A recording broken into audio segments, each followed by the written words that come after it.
Hey guys, how's it going? Doing a quick review of my brand new RPS Magician 250 Enduro motorcycle.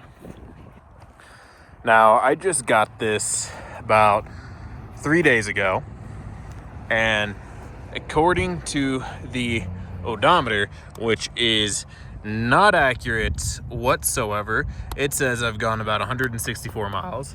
I've probably gone about half of that, probably a little less, to be honest.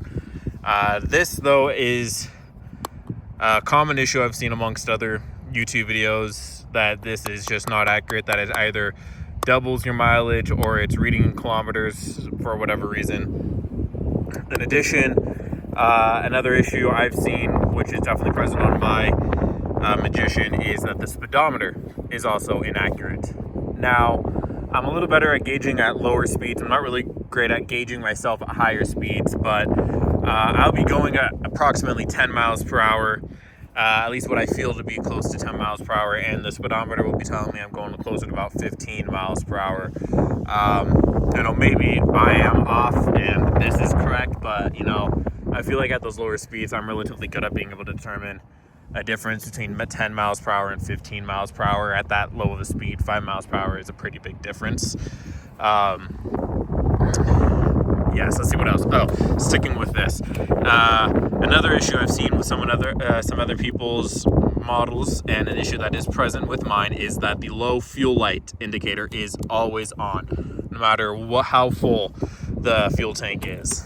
The only things that seem to work properly are the gear indicator and the turn signal indicator. However, the light on the gear indicator is extremely dim and very difficult to see. There we go. I find myself, when I lose track of what gear I am, having to cover it up like this while I'm riding to double check what gear I'm in.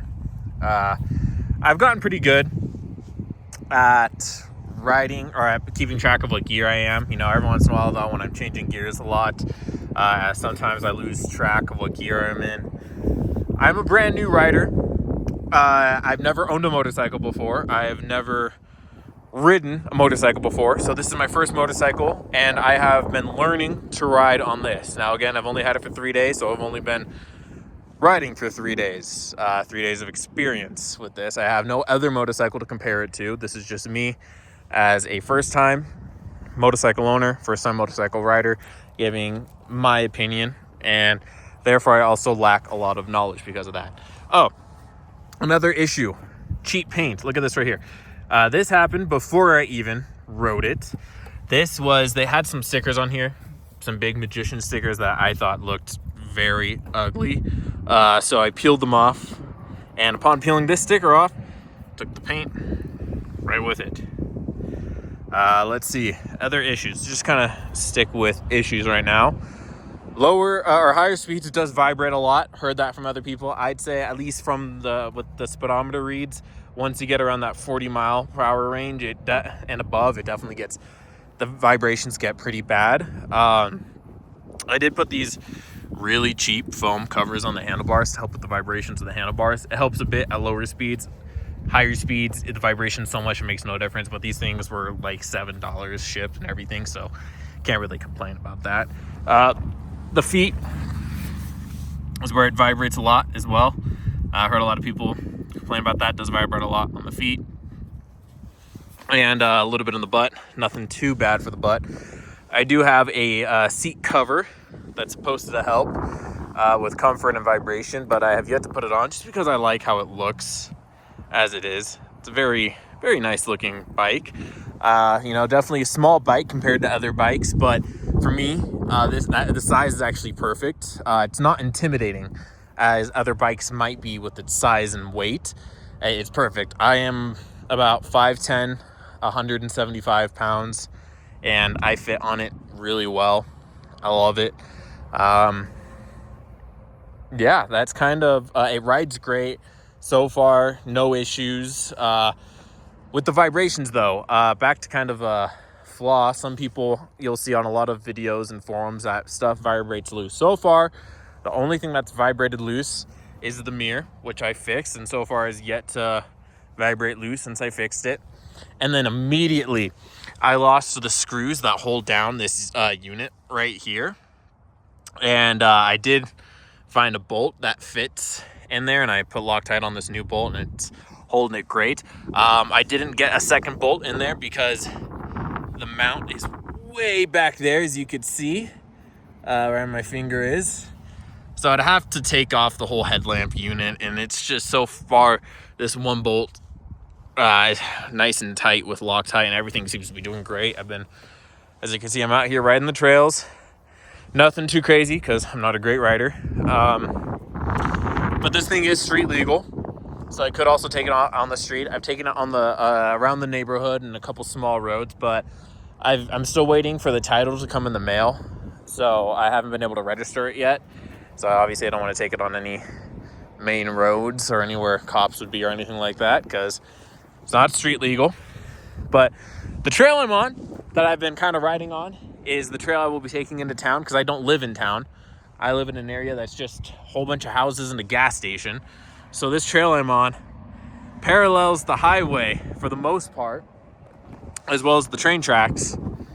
And it goes from where I live up into town.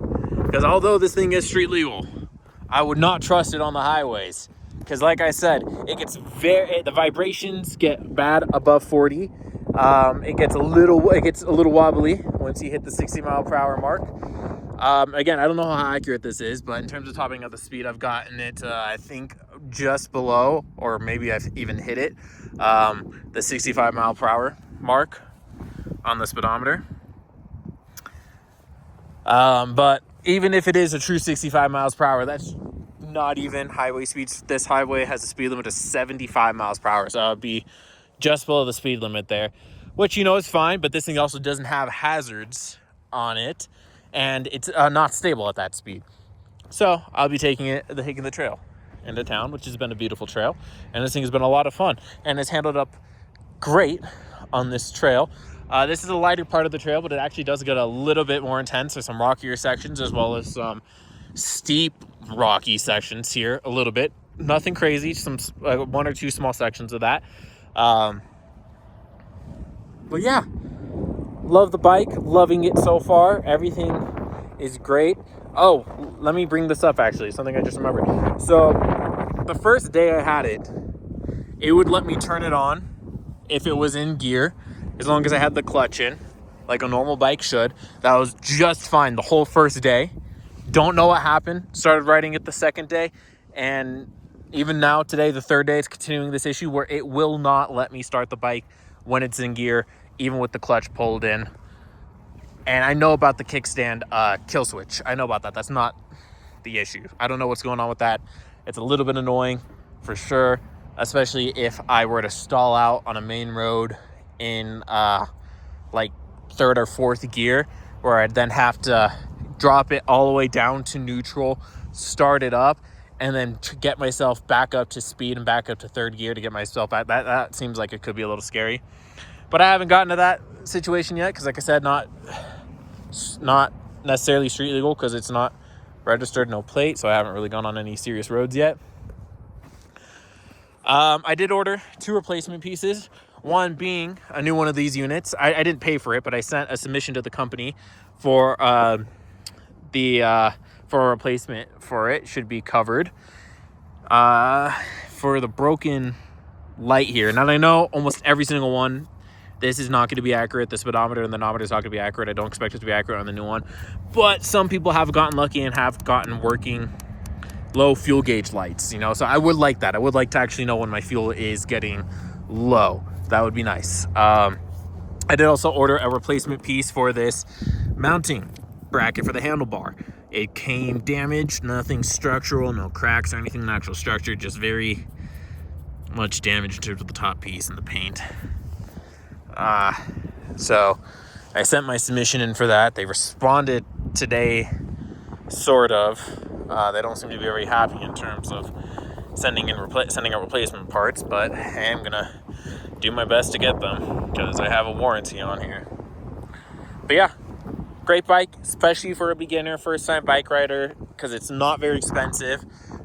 Total $1,237. Now with the tariffs and everything going on, who knows if it's going to stay that price, but it was $1,237 with taxes and everything and shipping. Literally the cheapest bike I could find. So because of that price, I also can't really complain about a lot of these issues. As long as the bike runs and the main unit of the bike stays together, I can't complain. RPS Magician 250. A lot of fun. Great beginner bike. Highly recommend it. And it has changed a little bit from some of the older videos, if you are curious. The only reason I know it has changed, and maybe the only thing that has actually changed, and I think is on, no, it would be on this side. I don't know. I'm so bad with bikes. Hidden underneath here, I believe, is the battery. I've seen on a video, you'll probably see if you look up our Magician videos, you'll probably see it yourself. People assembling it, where they have to put the acid in the battery.